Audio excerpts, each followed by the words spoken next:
Gracias, Orlando. Conectando un poco con lo que comenta Orlando, me gustaría introducir el siguiente bloque, que es de resistencias colectivas. En ese sentido, la primera pregunta que les tengo es, que la pueden también responder orgánicamente como ha venido pasando, es, ¿qué aprendizajes y desaprendizajes han encontrado en sus procesos de resistencia frente a la violencia y opresiones que siguen o han sobrevivido? Y también como un bonus track, si podrían compartirnos alguna vivencia o experiencia que sienten que les haya marcado en su postura como activistas. Entonces, me...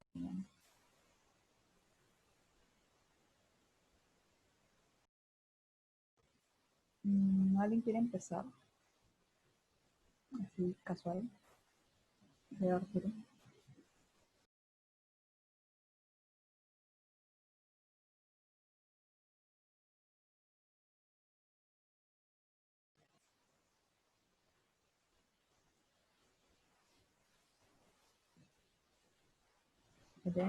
Orlando.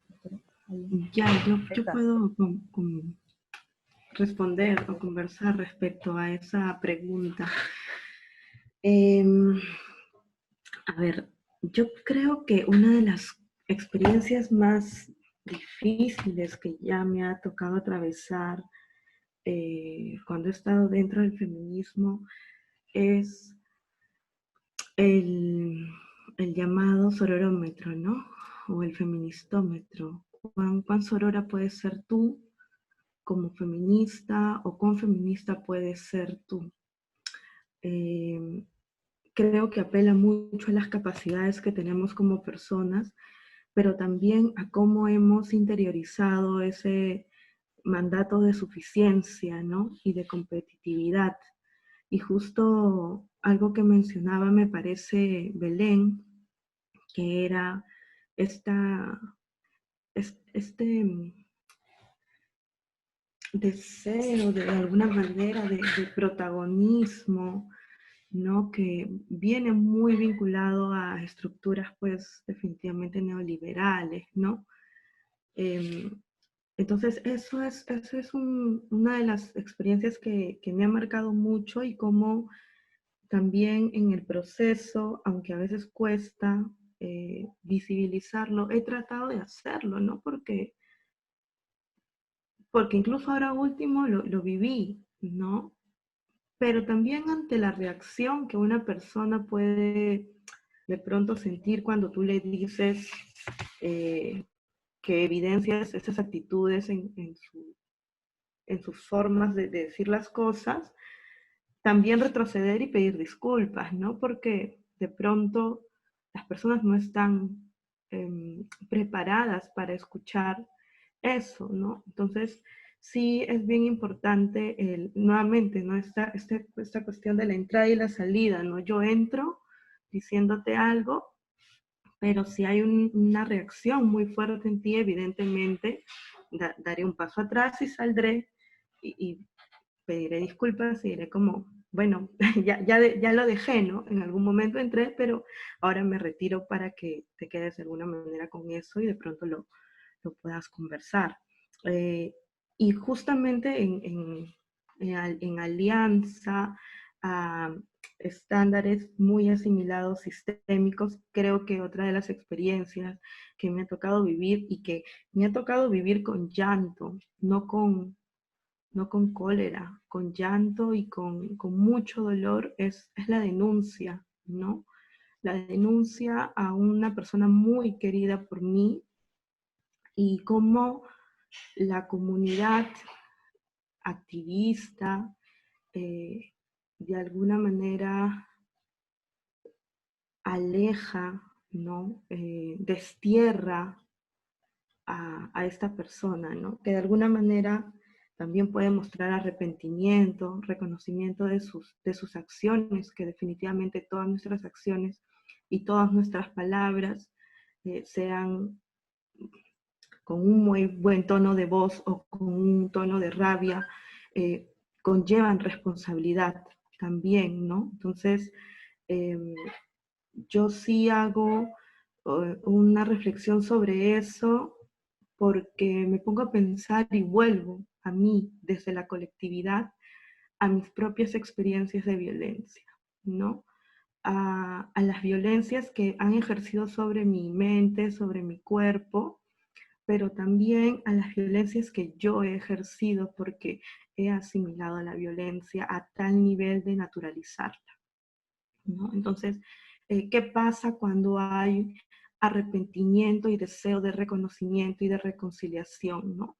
Cuando se busca un intento de reconstruir, pero la colectividad no te permite, ¿no? Me quedo con eso, con mucha pena también, ¿no? Porque creo que esas, o sea, de alguna manera, esas son las vivencias que me han marcado mucho y creo que desde ahí ejerzo este movimiento del encuentro y el desencuentro, del aprender y del desaprender, ¿no? Y que desde ahí todavía, incluso dentro del activismo, me siento de alguna manera oprimida, y me atrevo a decirlo así, ¿no? ¿En qué momento yo voy a ser capaz de decir hice esto? Porque cuando lo haga, quizás caiga una avalancha de mierda sobre mí, ¿no? Entonces,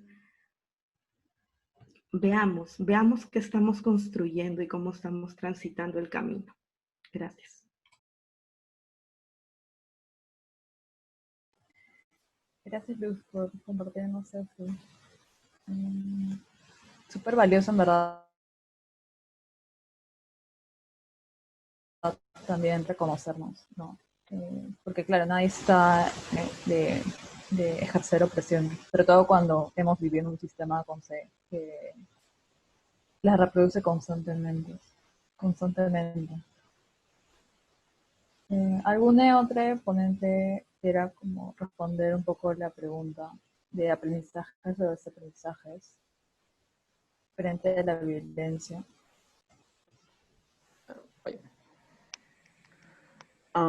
Bueno, bueno, si bien es cierto, o sea, sí decidí en algún momento iniciar o involucrarme dentro del activismo, fue justamente a raíz de que fui evidenciando o conociendo diferentes situaciones de violencia, exclusión, tanto por el Estado como por la sociedad.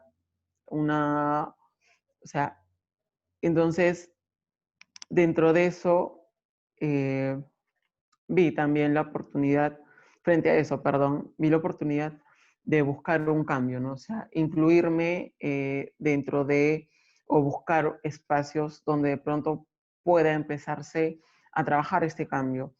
O sea, y es justamente en la búsqueda de de este cambio, en la búsqueda de saber cómo obtener estas herramientas para que este cambio sea real, es justamente donde he ido aprendiendo que no hay de pronto una sola manera de poder enfrentar este tipo de situaciones, por así decirlo. Entonces, en el camino, pues, te encuentras de todo un poco, ¿no? O sea, y retomando más o menos lo que había dicho hace un momento, ¿no? Que de pronto sueles encontrarte con personas que pueden invalidar de pronto algún tipo de aporte que tú puedas tener o de pronto tu propia vivencia, ¿no? O sea, de pronto decir, mira, a mí me ocurrió esto, entonces de pronto puede habernos pasado lo mismo a ambos, entonces, ¿por qué no buscar un cambio para que esto ya no se repita, ¿no? Entonces, es justamente en esta búsqueda de ver de pronto desde a dónde o desde qué plataforma puedo empezar a trabajar y empezar a buscar un cambio, ¿no? O sea, el activismo, el feminismo, para mí tiene muchas plataformas desde donde poder eh, reeducar y poder obtener ciertas cosas, ¿no? Si bien es cierto, hay ciertas acciones que nos pueden servir para buscar el hecho de tener alguna política pública que pueda ser en favor de nuestros propios derechos. Pero también hay otros sistemas, otras maneras de buscar el cambio, ya no a nivel del Estado, sino a nivel de la sociedad. Porque el Estado puede darte algún tipo de herramientas y puede darte todas las leyes que tú quieras, pero si de pronto a la sociedad, a la gente de a pie, a quien vive a mi costado, mis vecinos, mis propios familiares, de pronto les cuesta trabajo entender el porqué, la necesidad de este cambio, entonces hay otras herramientas que pueden funcionar. O sea, con los políticos hay quienes pueden enfrentarlo, no todos pueden tener la capacidad de pronto o saber cómo llegar a ellos, ¿no? O sea, puedo yo de pronto tener toda la buena onda o toda la actitud de querer acercarme a ellos y decirle, mire, ¿sabe qué? Hay muchas personas similares a mí que viven esto, esto y esto, pero de pronto yo no sabría cómo plantearle, primero cómo llegar a esa persona, y una vez que llegue a él, a ella, cómo plantearle este sentir, ¿no? O sea, decirse que esto es lo que nosotros queremos, esta necesidad, cómo planteársela, ¿no? Entonces, pero de pronto hay otras personas que sí pueden hacerlo. Entonces, el de pronto poder encontrar estas herramientas y poder de pronto articular con estas personas que pueden apoyar, pueden aportar. Entonces, sí, para mí ha sido una chamba bien dura el poder encontrar un espacio donde pueda yo poder prestar de pronto mi voz o el solo hecho de estar sentada en algún lugar ya es algo. Entonces, o sea, difícilmente vas a ir para obtener todo de un solo golpe, ¿no? Sino ir buscando un cambio progresivo de pronto. Entonces, encontrar un espacio que me pueda permitir hacer esto, sí ha sido bastante complicado. O sea, primero encontrar un espacio dentro de lo que es todos los espacios LGTB, poder encontrar uno donde pueda de pronto sentarme y trabajar con ellos, con ellas, y saber que van a escucharme, ¿no? O sea, y sabiendo que pues ya puedo trabajar desde ahí y de pronto empezar a buscar este espacio con población afroperuana o afrodescendiente. De pronto, ¿a dónde voy a dar cuando pues he conocido y he experimentado conductas o lenguaje transfóbico por personas de mi mismo grupo étnico, o sea, otros negros, otras negras ejerciendo violencia sobre mí? Entonces, buscar un espacio en el cual yo pueda decir, mira, o sea, yo vivo este tipo de violencia y conocí otras personas que también, por ser LGTB y por ser negros, por ser negras también. Entonces, ¿qué podemos hacer? ¿Cómo podemos trabajar? Entonces, se han dado muchas situaciones a lo largo de esta búsqueda de trabajar en equipo, de buscar este espacio seguro desde donde pueda articular, donde se pueda trabajar y donde se puedan obtener resultados, más que nada, ¿no?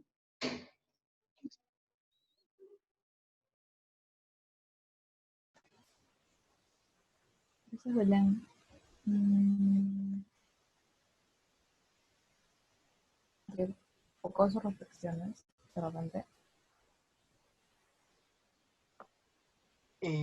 Respecto a aprendizajes y desaprendizajes, bueno, creo que uno de los primeros es romper con estos paradigmas de homogenizar las experiencias de opresión. Es como si, o sea, romper con esta idea de que todas las personas viven la homo, lesbo, bitransfobia de la misma manera, o todas las personas experimentan el racismo de la misma manera, y visibilizar como esta multiplicidad de identidades que pueden generarte tanto experiencias de opresión como de privilegio, incluso de forma simultánea. También siento que me pongo a pensar cuando recién empecé en el activismo y tenía esta práctica del idealizar a los y les activistas como personas que no pudieran cometer ningún tipo de error. Y que también es como parte de esta herencia colonial que casi surge como esta fe ciega hacia alguien y que es como una persona representando todo un grupo de personas y lograr entender de que primero uno se representa a sí mismo y de que también el activismo no es ninguna garantía de que la persona no pueda cometer errores o que pueda ejercer algún tipo de opresión o discriminación y que el proceso de construcción es algo que nunca acaba. Sin embargo, señalar de que si bien es cierto, somos seres humanos, fallamos, etcétera, eso no nos exime de responsabilidad sobre los actos que cometemos. Y siento en ese sentido que siento que el asumir responsabilidad y el estar constantemente pendiente de las cosas que hago sin transgredir mis procesos personales, pero tampoco sin quitarme de responsabilidades como fundamental y sobre todo cuando uno se pueda dar cuenta de que ha cometido algún acto de violencia, discriminación, más allá que haya querido o no, porque creo que en ese sentido las intenciones no importan, es qué mecanismo busco para reparar o resarcir ese daño. Y creo que, claro, no es que exista una respuesta idónea, porque, claro, vivimos en un sistema punitivista que también es colonial, que se ve desde el sistema penitenciario, pero que también lo terminamos replicando nosotros como activistas. Y claro, está el mecanismo del scratch y todo esto, pero claro, es como igual es repetir las mismas dinámicas del opresor, pero por otro lado también es como qué mecanismos de justicia colaborativa, colectiva o de justicia restaurativa, por así decirlo, existen. Me pongo a pensar también estos intentos de como querer tomar acción, pero que terminan siendo revictimizantes para las personas que han sido víctimas de opresión o violencia, o donde cuando se piensa en reparación, se trata de decirle a la persona que ha sido víctima de la opresión que diga cómo tiene que ser reparada cuando eso implica todo un trabajo emocional adicional. Siento que, claro, no es que no tengo certezas, para mí siguen siendo también interrogantes que me gustaría también como poder compartir acá. Es como cómo podemos romper con el punitivismo, pero también sin dejar de eximir de responsabilidades a quienes ejercen opresión, sobre todo colocando énfasis, y porque para mí es una dinámica muy perversa, en las personas que manejan estas herramientas teóricas del feminismo y de otras luchas sociales, y que a pesar de que manejan estas herramientas teóricas, ejercen opresión teniendo conciencia plenamente de lo que hacen. Siento que eso es como lo más peligroso que puede existir y que incluso se utilizan o instrumentalizan estos discursos como para limpiarse o legitimarse. Me pongo a pensar, por ejemplo, también en el peso diferenciado que tienen determinadas denuncias. Lo digo, por ejemplo, una experiencia con una de mis mejores amigas y roomies que denunció violencia racista y que, claro, es como habían habido denuncias de otros tipos de violencia transfóbica, patriarcal, y que, claro, surgió el mecanismo de escrache total a estas personas, pero cuando se denunció racismo, el discurso fue, bueno, pero es de que nos hemos criado en un sistema racista, hemos aprendido a ser racistas, y es como, porque hay una condescendencia con cierta opresión y se es estricto o plenamente estricto con otras. Cuando en realidad, si bien es cierto, este sistema nos enseña tanto a ser racistas, como a ser machistas, como a ser homo, lesbo, transfóbicos. Pero siento que hay un peso diferenciado en asumir la responsabilidad por estos sistemas de opresión y creo que es necesario como decir, pues, con todas las opresiones o con ninguna. Y para mí eso es como muy importante. Y último aprendizaje, también siento que es como el autocuidado. En ese sentido, siento que cuando empecé en el activismo no me cuidaba para nada, aceptaba todas las cosas que me pedían, muchas veces precarizaba mi propio trabajo, no lo valoraba, terminaba completamente agotado, exhausto, tenía ataques de ansiedad, pero en esa época ni los consideraba como tal porque estaba completamente alejado a la salud mental, porque también en esa época incluso los recursos económicos que manejaba eran más bajos que los de ahora. Y claro, es como siento que otro de los aprendizajes que me da el activismo también es aprender a poner límites, aprender a valorar mi propio trabajo, a que lo que estoy compartiendo es conocimiento y también decidir en quién invierto energía y en quién no. Y en ese sentido, para mí, eso de decidir con quién uno va a trabajar y también en base a los privilegios de la persona con la que estás compartiendo este conocimiento. Para mí siempre mi prioridad, sea para eventos, talleres y todos, van a ser siempre talleres o espacios construidos por personas negras, por personas racializadas, por personas trans, por personas LGBTQ o gordas. Es como a la hegemonía no pienso abaratarle mi trabajo ni mi conocimiento, porque es como también siento que quienes habitan las hegemonías tienen que asumir responsabilidad de los privilegios que han sido otorgados históricamente y redistribuirlos, y dejar de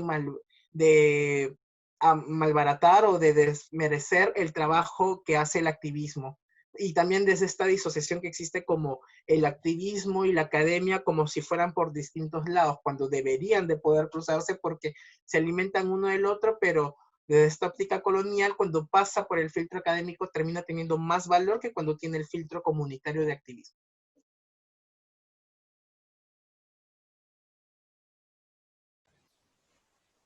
Gracias, Armando. Arturo, dale. Wow, dame un minuto. Bueno, si hablamos de aprendizajes y desaprendizajes también, a mí bueno, yo estoy haciendo el ejercicio desde escuchar a Orlando, Lucy, Belén. Entiendo que de alguna manera estamos coincidiendo en que para mí un ejercicio diario es buscar ver con los mismos lentes o con el mismo filtro una violencia machista, una violencia transfóbica, una violencia racista, una violencia clasista, y una violencia incluso hacia nosotros mismos, una violencia de cuidado, porque no nos estamos ni siquiera brindando el cuidado necesario, una violencia desde abaratarnos, como dice Orly, que en realidad es la disminución de nuestro propio valor, desde la disminución de nuestros propios conocimientos, de aceptar lo que nos dijo el sistema desde chiquis, que no somos suficientes, que no somos válides y que nuestra voz no debe contar frente a otros cuerpos o frente al mismo sistema. Entonces, que es un ejercicio diario que entiendo y que aún me está costando por todo lo que llevo adentro seguramente, porque uno no deja de ser racista, ni clasista, ni machista inmediatamente, pero empezar a reconocer las actitudes que están pasando y empezar a detenerte y decir, espera, estoy replicando esta mierda, y preguntarte cómo, por qué, desde dónde, y desde llegar a ese desde dónde, preguntarte, ya, ok, puta madre, ¿y ahora qué voy a hacer para dejar de ser esta huevada? Es como el gran esperado, ¿no? Que incluso, vuelvo a decir, no es que lo esté logrando, no, pero es un ejercicio que necesita ser diario, que estoy intentando que sea diario y que es más para uno. Más allá de poner en el Facebook, hoy me cuestioné, más allá de buscar que la acción sea visible con fotos, o que mira, estoy reparando, oye, no necesito bombardear la gente, la vida, o exponer a la persona que fue víctima, o exponer a las personas que lo necesitan en caso sea reparación de clase, en ejemplo, lo que muchos ONGs hacen de llevar víveres, las 1000 fotos, los 5000 videos, y exponen a todo el mundo diciendo yo, cuando en realidad no hay ningún tipo de reparación, si está generando un beneficio de esta, pues me pongo a pensar mucho en también las preguntas, ¿no? Para mí, ahora mismo mi proceso es, ¿cuál es mi lugar? Como esa pregunta me resuena mucho, como cuál es mi lugar en la lucha, en mi lucha y en la lucha colectiva, como desde dónde me toca, desde dónde es mi responsabilidad y qué hago con esto, ¿no? Porque al final sí, soy una persona trans, pero tengo muchas otras más cosas dentro de mi identidad, muchas más como migrante, como racializada, incluso tengo de alguna manera, aunque sea una persona a género, una persona que se considera dentro de la no binariedad hacia afuera, se me puede leer como un hombre cis. Entonces tengo el privilegio de alguna manera de tener una expresión de género masculina.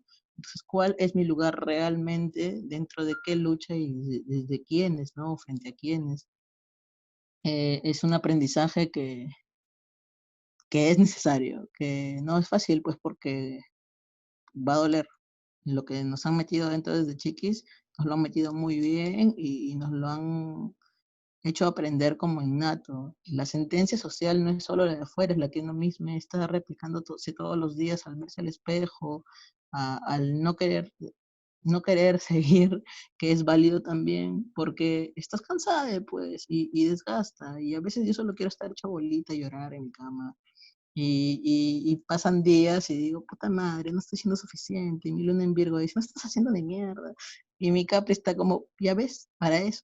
El espacio de pandemia de no tener trabajo y poder hacer todo, estás ahí tirado llorando. Pero es parte del proceso, pues, y si tiene que doler, que duela. Y pucha, es un culo de cosas. Perdón por el floro. Otro aprendizaje es también para mí que he aprendido mucho de mis hermanas, en realidad, y mis hermanas, pero sobre todo de mis compañeras, la verdad, que era meter cuerpo y voz en las marchas, en los plantones. Cuando les escuchaba arengar, era como sentir cómo se te inflama todo el cuerpo y solo quieres seguir metiéndole y seguir peleando. Tengo muy, muy marcado que cuando llegué a Lima, porque en Trujillo, si bien hacía activismo, era más en la gestión cultural que en el feminismo, pero cuando llegué a Lima fue como un boom dentro de... Empecé a activar dentro del feminismo inmediatamente y me choqué así de golpe con las compas anarquistas, con las AUCAS y pucha, me encontré y me reconocí y aprendí muchas formas de acción, muchas formas o muchos cuestionamientos de por qué de esa dirección y no por qué en esta, verles hacer chamba de base o verles moverse en la calle.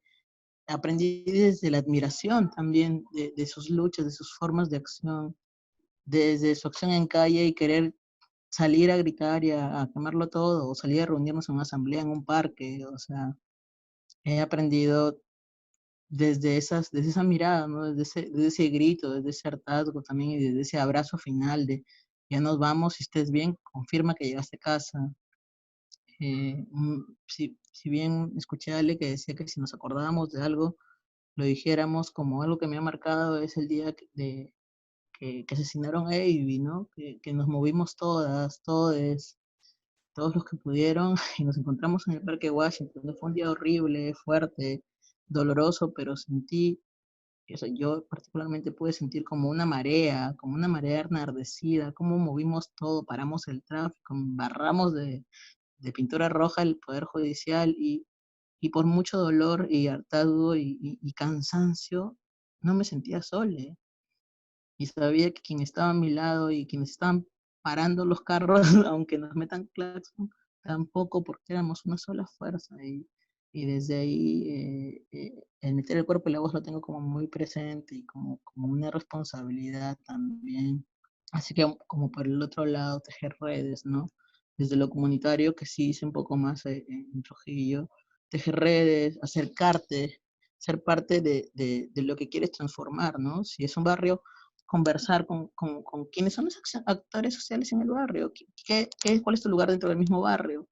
Y no solo acercarte, ¿no? Sino sostenernos, o el gran reto de sostener estos espacios de resistencia. ¿Cómo sostienes el espacio de resistencia si la mayoría son autogestionados? También, ¿qué generas a cambio? En Trujillo, en algún punto, los gestores culturales logramos hacer un sistema de intercambio no monetario porque no había plata. Y la única forma de trabajar era prestándonos entre nosotros los servicios y las herramientas y los recursos. Entonces hicimos de alguna manera un sistema de intercambio. Desde ahí creo que podría compartir sobre lo que he logrado aprender, ¿no? Y desaprender. Gracias, Arturo. Gracias a los demás. Solo quiero añadir que en breve vamos a activar el chat para que quienes gusten puedan escribir sus preguntas o comentarios a los ponentes para el último bloque.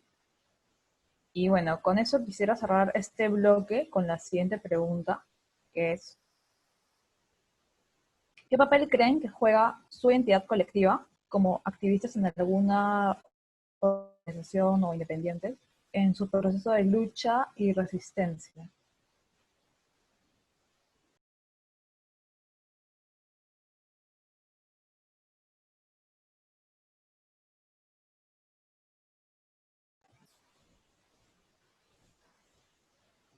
¿Alguien quiere comenzar?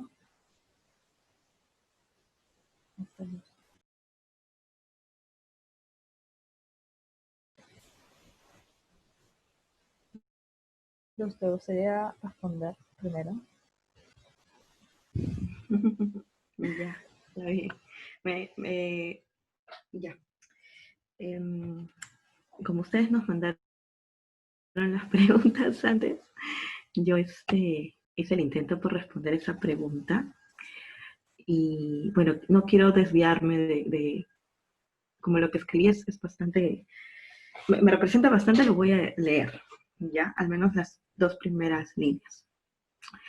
Yo soy una joven que me inicié en colectividad, ¿no? Me inicié con el Centro Federado de Estudios de Letras y Ciencias Humanas, y gracias a esa comunidad, a esa colectividad, conocí a Manada Feminista. Y si bien al día de hoy no me he desvinculado de la colectividad, porque ya no estoy en el Centro Federado y ya no estoy en Manada Feminista, mi forma de vincularme colectivamente ha mutado porque ahora están otras personas, ¿no? Y he aprendido, aunque me ha dado mucho miedo, a enunciarme independiente desde mi diversidad y complejidad identitaria. Así que si bien me considero independiente, sé que no estoy sola, ¿no? Tengo una cuerpa colectiva constituida junto a mí, caminando junto a mí. Una cuerpa que, valga la redundancia, me acuerpa y con la que intercambio el sentir de cuando en cuando, porque es necesario siempre volver a una misma y no estar todo el tiempo en colectividad, ¿no? Les tengo a ser transparentes, ¿no? En tanto intercambiamos. Tengo a Ancash, ¿no? A la Puebla, Ancashina, también tenemos a la Politiquerita, pero de todo esto, de toda esta cuestión de la colectividad, una de las experiencias más bonitas que rescato es cuando tuve que irme a México para cumplir ese sueño, ¿no? De poder presentar y atreverme a presentar algo que yo había escrito desde esa identidad académica de mi ser filósofa, ¿no? Y cómo sentí que toda esa colectividad que de alguna manera había constituido o había hilado en todo el tránsito de mi vida activista al menos, se unió para para que yo pudiera alcanzar, comprar ese.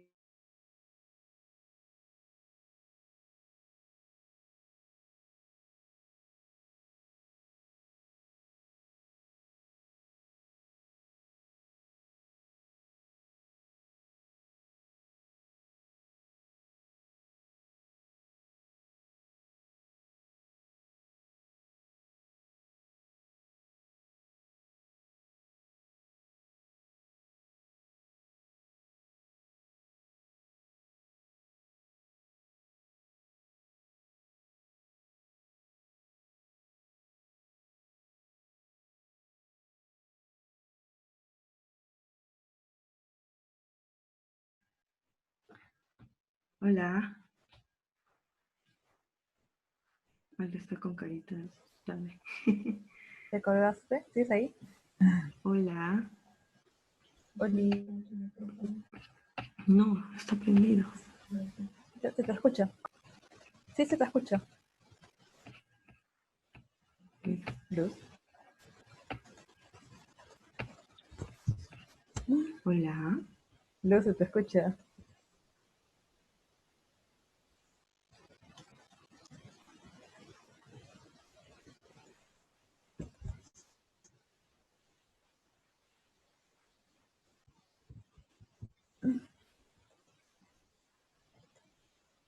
Oli. En todo caso, si Luz tiene problemas técnicos,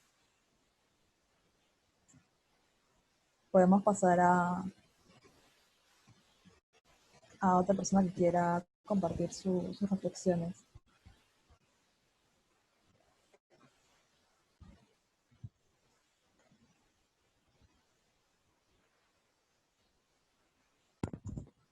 Arturo, Orlando, Belén. Hola. A ver, respondiendo a esta pregunta, ¿qué papel juega mi identidad colectiva como activista en alguna organización o independiente en mi proceso de lucha, creo que siento que, por ejemplo, por mucho tiempo, como lo mencioné en un inicio, me regía mucho desde la individualidad. Creo que la gran parte de mi vida, tengo 28 años ahorita, pero al menos yo creo que hasta los 20, 21 que acabé la universidad, mi visión era esa, como el conseguir todo solo. Y claro, el aprenderse a interiorizar estas lógicas falsas del sistema como la meritocracia, etcétera. Y que claro, en realidad son como promesas falsas y mecanismos falsos que terminan legitimando presiones. Definitivamente todo este trabajo de activismo, de educación comunitaria que me ha permitido conocer a otras personas que han pasado por experiencias similares a la mía.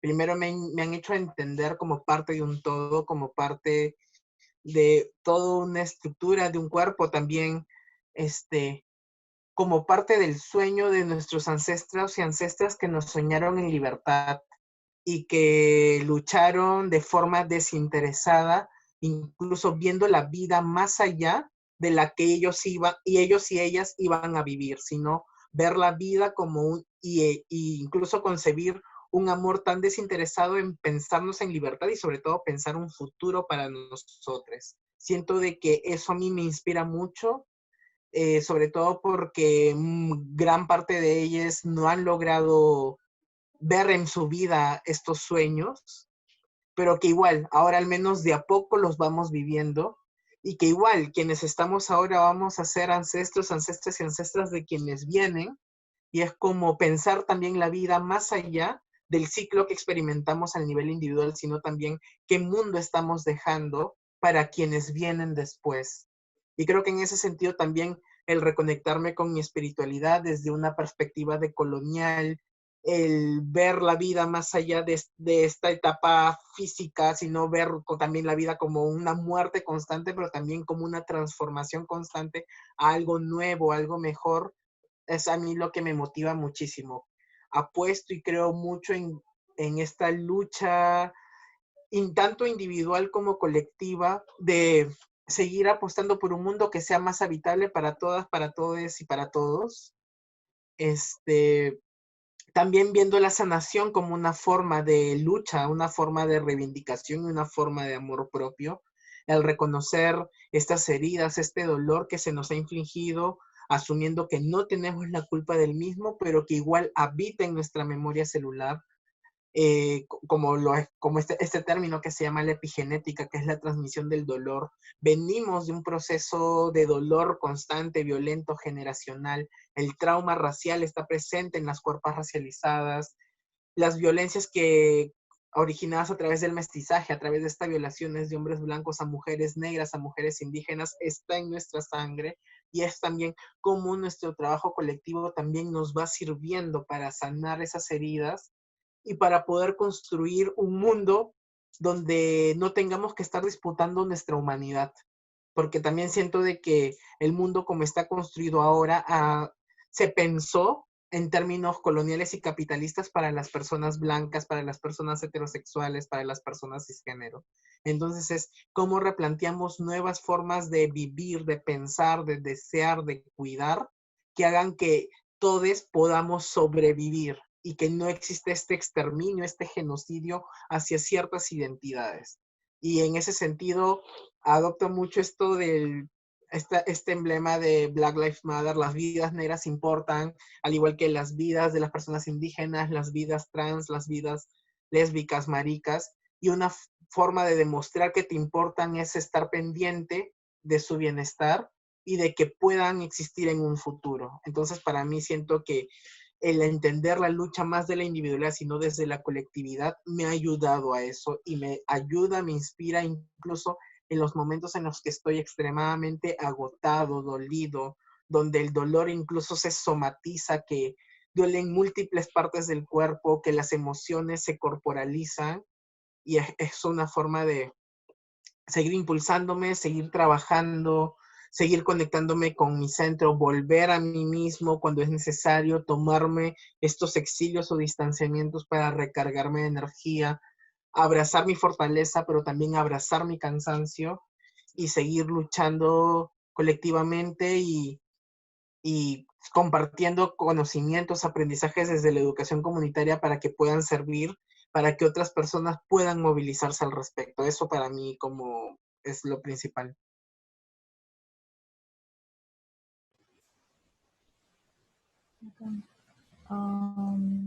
Arture o Belén, ¿quieran responder de repente? Sí, sí, un pequeño imprevisto por acá, porque tuve que desconectarme un par de veces de la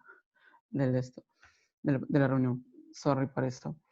Bueno, considero que el papel, la función o el papel que podía cumplir dentro de sería más que nada difundir, visibilizar ciertas prácticas que tienen que ser violentas y que han sido normalizadas y naturalizadas.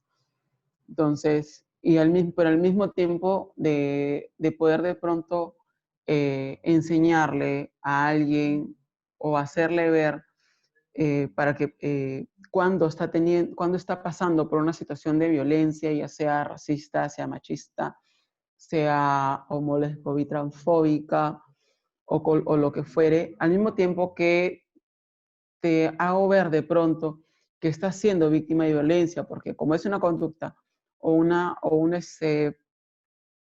actitud que tomaste como natural o normal, entonces, al mismo tiempo que te enseño qué es eso, también mostrarte cuáles son las herramientas para poder combatirlo.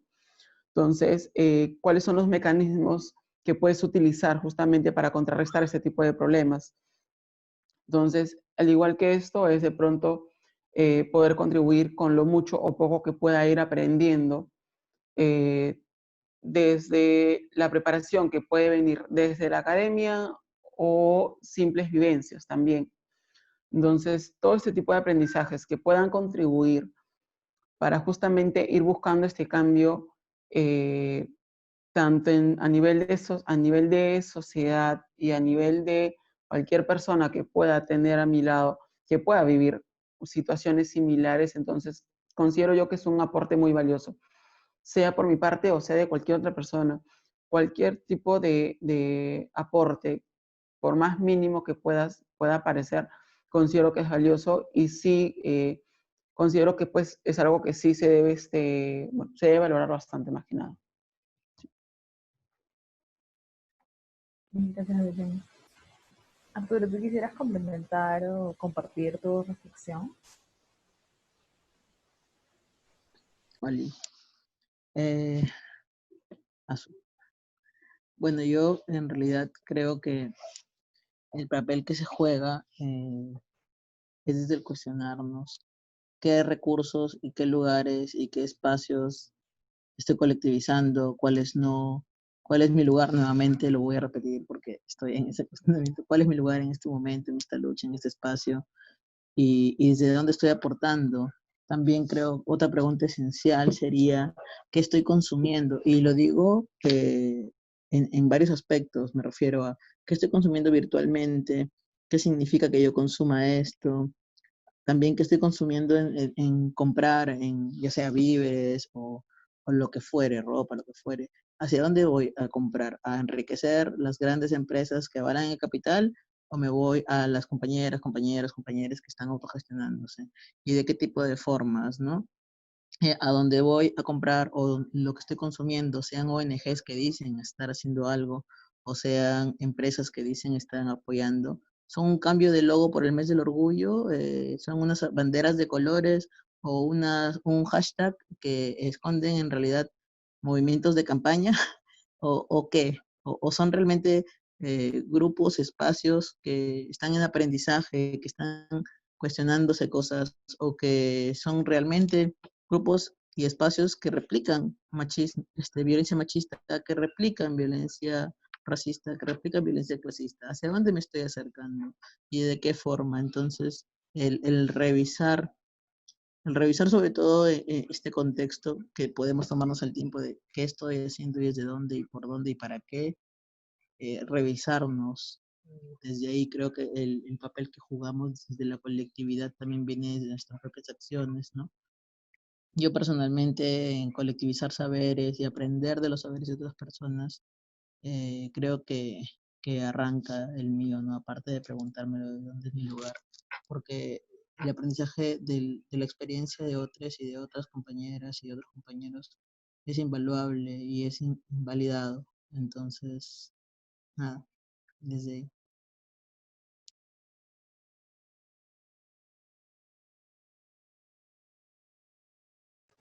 Gracias, Arturo. Bueno, con esto cerramos el bloque 2 y pasamos a las preguntas, comentarios del público.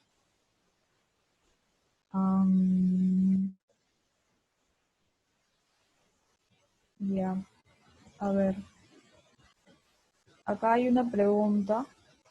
¿Nos podrían contar cómo ha sido su experiencia colectivizando sus recursos, espacios y luchas? Sobre todo Arturo y Luz, que han hablado de este tema. ¿Cuál es la pregunta?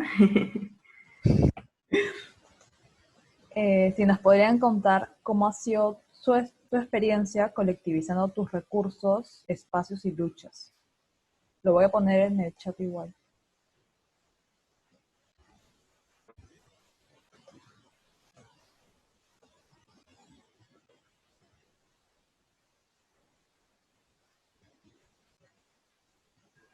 Allá. Creo que sé de alguna manera cómo responder esa pregunta, pero con un ejemplo. Yo justo creo que les estaba contando cuando se me cortó el audio, de que tuve la bonita experiencia y creo que mucha, mucha suerte también de esta cuerpa colectiva que me alberga y me abraza, de tener la necesidad de irme a México porque tenía que presentar una ponencia muy importante para mí. Nunca había participado de un espacio académico así. Me daba un poco de miedo, la verdad, hacerlo en la universidad, en un espacio tan diverso también, ¿no? Como un simposio de filosofía. Así que me postulé a un coloquio de filosofía feminista donde sentía que mi voz iba a ser acogida, ¿no?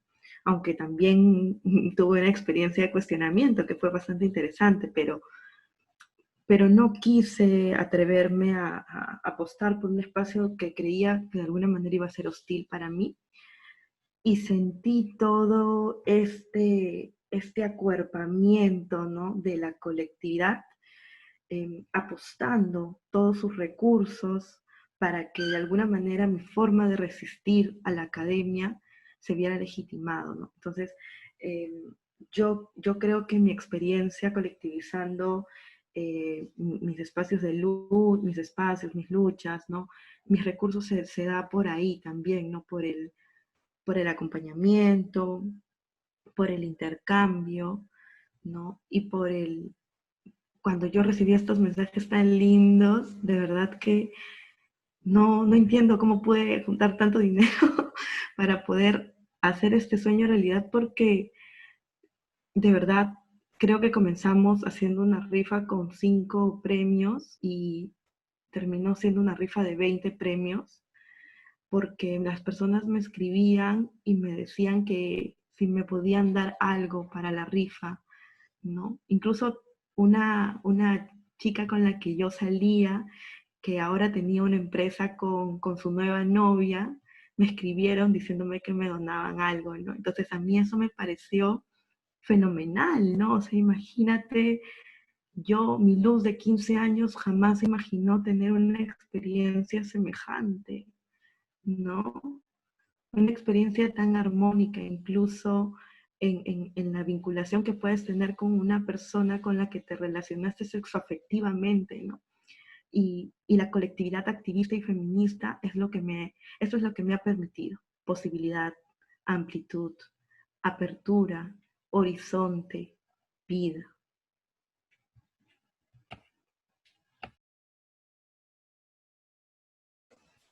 Gracias. Arturo, si quieres responder, igual, si no parece, podremos hacer otra pregunta. Dale, dale. Solo agregar algo, Chiqui, desde mi experiencia en la colectividad, por ejemplo, creo mucho en cómo la colectiva, le llames familia elegida, le llames comunidad, le llames grupo de soporte o red de soporte, influye mucho o ayuda mucho a que sigas. Allá afuera, siempre lo digo, allá afuera es una mierda y muchas veces estamos agotadas, muy, muy agotadas para continuar. Y la contención, sea desde una llamada, un abrazo, una sopita caliente, la contención en comunidad o en colectividad es invaluable. Yo no sé cómo hubiera sido de mí actualmente en esta cuarentena si no estuviera acompañada o resistiendo en colectividad. En algún punto en la casa comunitaria en la que estábamos, hemos sido 7 personas y 3 gatas. Y estábamos solamente 4 personas viviendo ahí, pero llegaron otras porque estaban siendo expulsadas de casa, estaban moviéndose y no esperaban la pandemia, no había recursos para la pandemia. Y se acercaron y se abrió el espacio, pues, ¿no? Porque nuevamente, ¿qué pasaría si el espacio y los recursos de cada persona se pudieran colectivizar de alguna manera? Pongo un ejemplo, igual es un idealismo probablemente, pero si cada uno de nosotros pudiera hacer el ejercicio de estar en este momento en su casa y ver alrededor cuánto realmente conocemos a nuestros vecinos, a nuestros vecinos, vecinas, quiénes de este espacio físico en el que habitamos son diversos o tienen identidades muy parecidas a las nuestras.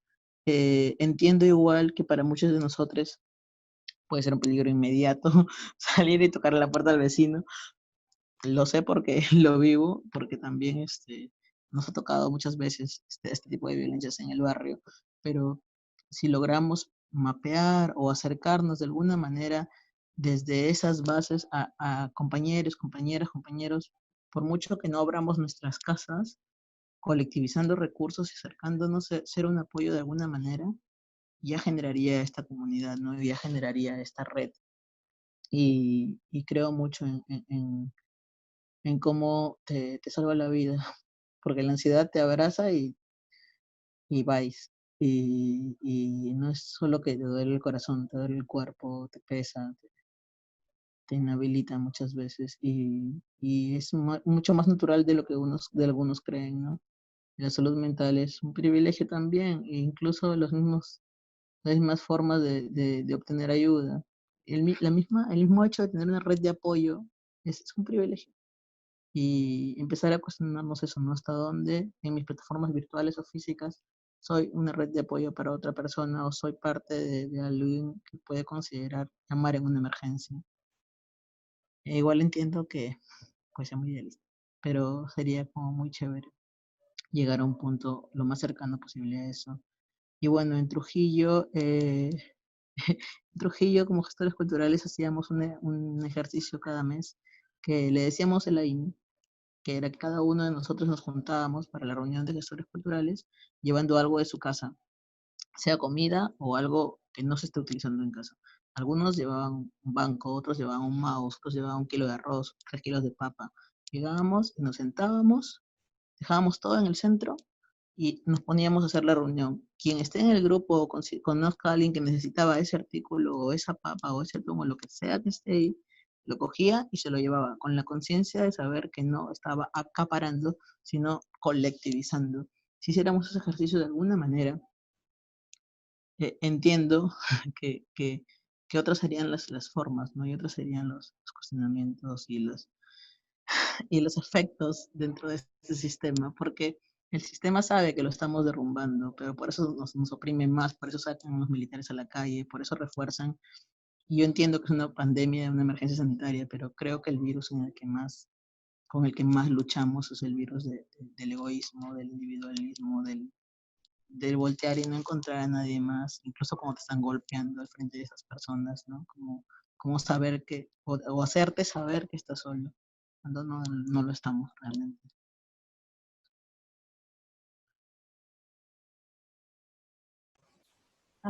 Qué lindo esa idea que comentas, sería bravazo buscar modos de aplicarla como de manera sostenible. Bueno, nos hemos pasado un poquito de tiempo, pero fácil podemos tener otra pregunta más, así como paz, porque nos han llegado un par de preguntas. Entonces, ya, acá hay una. ¿Consideras que es importante promover la salud mental dentro de los feminismos y o activismos? Y lo dejo así, a quien quiera responder. Yo creo que es fundamental, considerando que venimos de experiencias de vida marcadas por la violencia y la discriminación, y sobre todo que son experiencias que son sistemáticas y que son estructurales, pero me gustaría acotar que también un abordaje de la salud mental que sea crítico, que sea decolonial. ¿En qué sentido?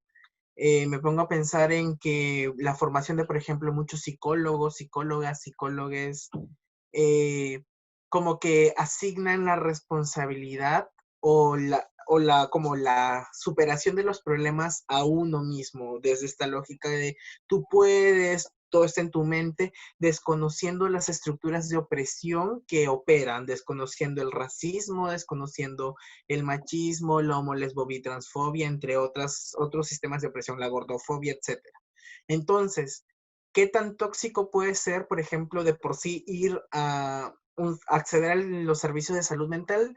Implican el poseer algún privilegio económico, más que privilegio, ni siquiera privilegio, sino algunos recursos mínimos como para poder acceder a eso y tener otras cosas como la alimentación asegurada, ya que hay un tema de prioridades. Y si aún así haces ese esfuerzo y llegas a un terapeuta o una terapeuta que cuando le hablas sobre estas vivencias las desconoce, las minimiza y te dice que el todo está en ti, definitivamente no contribuyen absolutamente nada. Creo que es necesario desde la formación de psicólogos, psicólogas, psicólogos, hacer crítica respecto a qué estamos concibiendo como salud mental, qué estamos haciendo por reconocer estos sistemas y estructuras de opresión para generar un servicio que resulte en algo que pueda ser sanador, porque si no se termina perpetuando la discriminación y la violencia, sobre todo si un profesional de la salud mental lo hace. Me pongo a pensar, por ejemplo, dentro de mi experiencia personal en el colegio, cuando tenía 12 años, para eso en todo mi colegio siempre he sido el primer puesto, y recuerdo de que el psicólogo del colegio llamó a mi mamá, y un día como que estaba saliendo y veo a mi mamá y claro, lo primero que la ansiedad fue como, ¿pero qué pasó? ¿Qué hice? Como, y me dijo, no, tenemos que reunirnos. Me llevó a un salón con el psicólogo y él le dijo algo que a mí me marcó por mucho tiempo y que incluso hizo que me distanciara de la salud mental hasta recién el año pasado que, por ejemplo, empecé a hacer terapia. Y él le dijo como Orlando tiene todas las condiciones para triunfar en este mundo, pero si sigue con esas conductas femeninas no va a lograr absolutamente nada. Y recuerdo de que cuando escuché eso fue como, o sea, todo lo que estoy haciendo y lo dice alguien que supuestamente sabe. En esa época me sentí una mierda total. Recuerdo que a los 2, 3 días tuve mi primer intento de suicidio y sobre todo de que él me sometió a una sesión donde me enseñaba a comportarme como hombre. Que fue como la hora y media más humillante de toda mi vida. Entonces es como, y es alguien que es psicólogo, que ha pasado por toda una formación. Entonces es como, no solo basta con decir salud mental y ya, sino una salud, o sea, profesionales que sean críticos con estos sistemas de opresión y que no las terminen replicando y perpetuando, sobre todo desde una posición de poder, ya que si uno va a un psicólogo o una psicóloga, espera recibir, incluso termina interiorizando de que esa persona tiene razón absoluta de todo. Entonces es como, si es que te lanzan esos mensajes, terminan siendo perjudiciales y me pongo a pensar cuántos psicólogos, psicólogas, psicólogues habrán que hacen eso y cuántos suicidas habrán derivado sus prácticas y que obviamente son historias que no son conocidas, que quedan en el olvido, en el silenciamiento. Entonces siento que es necesario trabajar estos temas, pero desde un enfoque crítico y ahí es como los profesionales de la psicología y de la salud mental tienen que hacerse cargo de cuánto la psicología ha perpetuado estos sistemas de opresión.